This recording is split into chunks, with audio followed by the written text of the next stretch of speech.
भरोसा अगर खुद पर रखो तो ताकत बन जाता है और दूसरों पर रखो तो कमजोरी। आप कब सही थे इसे कोई याद नहीं रखता है, लेकिन आप कब गलत थे इसे सब लोग याद रखते हैं। अगर आप किसी के साथ मित्रता नहीं कर सकते तो उसके साथ शत्रुता भी नहीं करनी चाहिए। क्रोध हो या आंधी, जब दोनों शांत हो जाते हैं तभी पता चलता है कि कितना नुकसान हुआ है। जो हुआ अच्छा हुआ, जो हो रहा है अच्छा हो रहा है, जो होगा वह भी अच्छा होगा। तुम भूत का पछताप न करो, भविष्य की चिंता ना करो। वर्तमान चल रहा है, इसी का आनंद लो। सफलता की चाबी मेहनत है, पर विश्वास उसका ताला है। जो मेहनत करता है पर भरोसा खो देता है वो हारता है। जो अपने मन को समझ लेता है वही जीवन का राजा होता है। शांत मन में ही सच्ची जीत का राज छुपा है। असली शक्ति इस बात में है कि तुम गिरो और फिर उठो। जो गिरने से डरता है वो कभी मंजिल तक नहीं पहुंचता। जो दूसरों के लिए जलता है वही खुद चमकता है। स्वार्थ की आग में जलने वाला कभी खुश नहीं रहता। समय सभी घाव भर देता है, बस धैर्य रखना सीखो। जो समय को समझता है वही जीवन को समझता है। मन के सच्चे दोस्त वही है जो दुख में साथ निभाते हैं। खुशी तो हर कोई बांट लेता है, पर दर्द बांटना कोई सीखता है। सपनों को पूरा करना आसान नहीं, पर सपना छोड़ना और मुश्किल है। जो सपना देखना छोड़ देता है वो जीना भी छोड़ देता है। ज्ञान का सागर जितना गहरा होगा उतनी ही विनम्रता मिलेगी। जो अधिक जानता है वो कम बोलता है। जो सोचता है कि वो अकेला है वो सबसे बड़ा वीर है। अकेलापन भी कभी कभी सबसे सच्चा साथी बन जाता है। जो अपने आप से प्यार करता है वो दूसरों को भी प्यार करना सीखता है। स्वयं की कद्र कर पाना सबसे बड़ी उपलब्धि है। राधा ने श्री कृष्ण से पूछा, प्रेम का असली मतलब क्या होता है? श्री कृष्ण ने हंसकर कहा, जहां मतलब होता है वहां प्रेम कहाँ होता है। प्रेम एक ऐसा अनुभव है जो मनुष्य को कभी परास्त नहीं होने देता, और घृणा एक ऐसा अनुभव है जो मनुष्य को कभी जीतने नहीं देता। हद से ज्यादा सीधा होना ठीक नहीं, क्योंकि जंगल में सबसे पहले सीधे पेड़ों को ही काटा जाता है। अच्छी किस्मत वाले लोग थोड़ा भी बुरा होने पर भगवान को कोसते हैं, और बुरी किस्मत वाले लोग थोड़ा भी अच्छा होने पर भगवान का धन्यवाद करते हैं।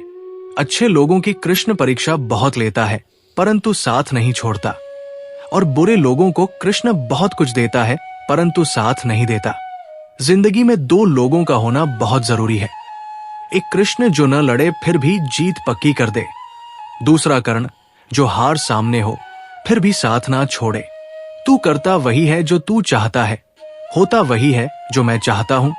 तू कर वही जो मैं चाहता हूं, फिर होगा वही जो तू चाहता है। रोते हुए कृष्ण ने कहा, मैं तो सबकी सुनता हूं, पर मेरी कौन सुनता है। इंसान गलत कारण करते समर दाएं बाएं आगे पीछे चारों तरफ देखता है, बस ऊपर देखना भूल जाता है। श्री कृष्ण कहते हैं, जन्म लेने वाले की मृत्यु उतनी ही निश्चित होती है जितने की मृत्यु होने वाले के लिए जन्म लेना। इसलिए जो अपरिहार्य है उस पर शोक मत करो। मैं फक्सी के भाग्य का निर्माण नहीं करता, और न ही फक्सी को कर्मों का दाता देता हूं। मनुष्य कितना भी गोराश्वेत ना हो, पर उसकी परछाई सदैव काली होती है। मैं श्रेष्ठ हूं ये आत्मविश्वास है, लेकिन मैं ही श्रेष्ठ हूं ये अहंकार है। श्री कृष्ण कहते हैं, तुम्हारा क्रोध है जो तुम रोते हो। तुम क्रोध लाए थे जो तुमने खुद राया। तुमने क्रोध पैदा किया था जिसका नाश होना जरूरी था। ना तुम कुछ लेकर आए थे, ना कुछ लेकर जाओगे। जो लिया वहीं से लिया, जो दिया वहीं पर दिया। श्री कृष्ण कहते हैं, जिस व्यक्ति को आपकी कदर नहीं, उसके साथ रहने से अच्छा है आप अकेले ही रहें। हर कीमती चीज उठाने के लिए झुकना ही पड़ता है। मां बाप का प्यार इनमें से एक है। अगर व्यक्ति शिक्षा से पहले संस्कार, व्यापार से पहले व्यवहार और भगवान से पहले माता पिता को पहचान ले तो जिंदगी में कभी कोई कठिनाई नहीं आएगी। स्वार्थ से रिश्ते बनाने की जितनी भी कोशिश करो वे कभी नहीं बनते, और प्रेम से रिश्तों को जितनी भी तोड़ने की कोशिश करो वे कभी नहीं टूटते। हर किसी के अंदर अपनी ताकत और कमजोरी होती है। मछली जंगल में नहीं दौड़ सकती और शेर पानी का राजा नहीं बन सकता। इसलिए सभी को अहलमर्थ, सही स्थान देना चाहिए। कभी भी स्वर्ग पर घमंड मत करना, क्योंकि पत्थर भी भारी होकर पानी में अपना वजूद खो देता है।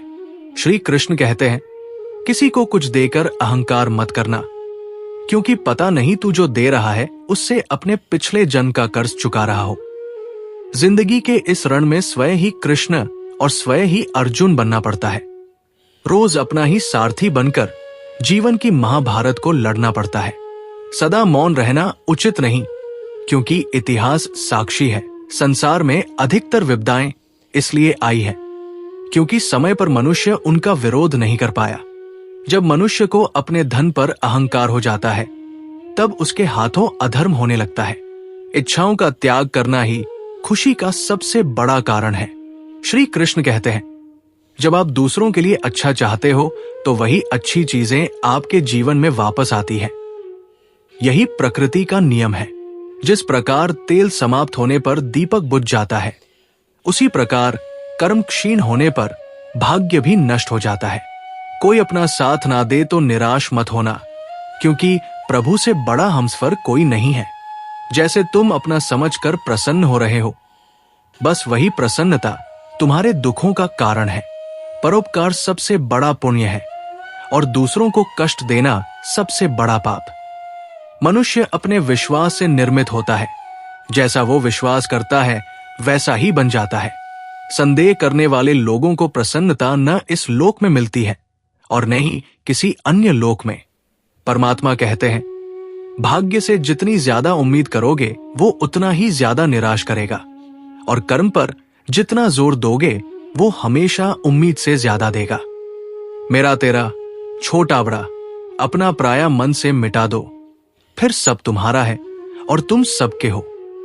इतिहास कहता है कि कल सुख था, विज्ञान कहता है कि कल सुख होगा, लेकिन धर्म कहता है कि अगर मन सच्चा और दिल अच्छा है तो हर रोज सुख होगा। जब तुम्हें विश्वास है कि तुम्हारा ईश्वर तुम्हारे साथ है, तो क्या करना कि कौन तुम्हारे खिलाफ है। जिंदगी को हमेशा मुस्कुराकर जियो, क्योंकि तुम नहीं जानते कि रह कितना बाकी है। मैं विधाता होकर विधि के विधान को नहीं डाल सका। मेरी चाह राधा थी और चाहती मुझको मीरा थी, पर मैं रुक्मणी का हो गया। जो सत्य की राह पर चलते हैं उनकी जीत का शंखनाद स्वयं प्रभु करते हैं। उनकी तकलीफों का समाधान भी वही निकालते हैं। जब समस्याओं पर ध्यान लगाओगे तो लक्ष्य दिखना बंद हो जाएगा, और जब लक्ष्य पर ध्यान लगाओगे तो समस्याएं दिखना बंद हो जाएंगी। आपके कर्म ही आपकी पहचान है, वरना एक नाम के हजारों इंसान हैं। प्रहलाद जैसा विश्वास हो, भीलनी जैसी आस हो, द्रौपदी जैसी पुकार हो और मीरा जैसा इंतजार हो, तो श्री कृष्ण को आना ही पड़ता है। जब बुरे दिन आते हैं तो बुद्धि भी घास चरने चली जाती है। इंसान चाहकर भी सही निर्णय नहीं ले पाता। इसलिए कहा जाता है कि इंसान बुरा नहीं होता, उसका वक्त बुरा होता है। श्री कृष्ण कहते हैं, दुनिया के सारे खेल खेल लेना पर भूलकर किसी की भावनाओं के साथ मत खेलना, क्योंकि वो गुनाह है जिसे मैं कभी माफ नहीं करूंगा। घमंड बता देता है कि कितना पैसा है, संस्कार बताते हैं कि परिवार कैसा है, और बोली बता देती है कि इंसान कैसा है। दो तरह के लोग आपको बताएंगे कि आप कोई परिवर्तन नहीं ला सकते। एक वे जो कोशिश करने से डरते हैं, और दूसरे वे जो आपकी कामयाबी से डरते हैं। ऊपर वाले की न्याय की चक्की धीमी जरूर चलती है, लेकिन याद रखना वो पीसती बहुत अच्छे से है। आत्मा पुराने शरीर को वैसे ही छोड़ देती है जैसे मनुष्य पुराने कपड़ों को उतारकर नए कपड़े पहन लेता है। जीवन की सुंदरता इस बात पर निर्भर नहीं करती कि आप कितने खुश हैं, बल्कि इस बात पर निर्भर करती है कि आपके कारण दूसरे कितने खुश हैं। श्री कृष्ण गीता में कहते हैं, जब धरती पर पाप, अहंकार और अधर्म बढ़ेगा तो उसका विनाश करने, पुनः धर्म की स्थापना करने हेतु मैं अवतरित आऊंगा। जब कोई आपसे घृणा करने लगे तो समझ लेना वो आपका मुकाबला नहीं कर सकता। कर्मिन व्यक्ति को उसी तरह ढूंढ लेता है जैसे एक बछड़ा सैकड़ों गायों के बीच अपनी मां को ढूंढ लेता है। क्रोध से भ्रम पैदा होता है, भ्रम से बुद्धि भ्रमित होती है। जब बुद्धि भ्रमित होती है तब निर्णय नष्ट हो जाता है, और जब निर्णय नष्ट हो जाता है तब व्यक्ति का पतन हो जाता है। दोस्तों, मैं आशा करता हूं कि मेरी आवाज आपको पसंद आई होगी। धन्यवाद।